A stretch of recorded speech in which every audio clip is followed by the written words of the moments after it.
श्रीलक्ष्मी श्रीमहालक्ष्मी क्षीरसागरकन्यका उत्तिष्ठ हरिसम्प्रीते भक्तानां भाग्यदायिनी।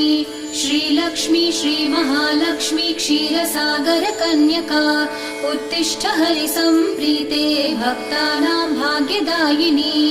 उत्तिष्ठोत्तिष्ठ श्रीलक्ष्मी विष्णुवक्षस्थलालये उत्तिष्ठ करुणापूर्णे लोकानां शुभदायिनी।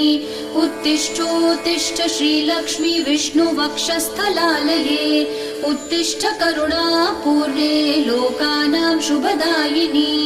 श्रीपद्ममध्यवसिते वरपद्मनेत्रे श्रीपद्महस्तचिरपूजित पद्मपादे श्रीपद्मजातजननी शुभपद्मवक्त्रे श्रीलक्ष्मी भक्तवरदे तव सुप्रभातम्।